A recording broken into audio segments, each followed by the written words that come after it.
আসসালামু আলাইকুম। সবাই কেমন আছেন? প্রতিদিনের মতো আবারও চলে আসলাম কোনো এক সৌদি এক গ্রামে। আজ চলে আসলাম সলেমানিয়া মামানুরা এক গ্রামে।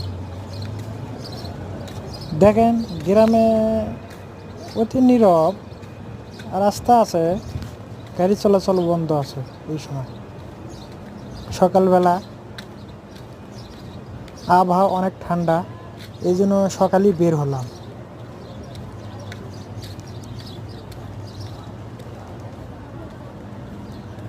আপনাদেরকে আরও সামনের দিকে দেখাবো। অত্যন্ত ঠিক বাড়ির চারপাশে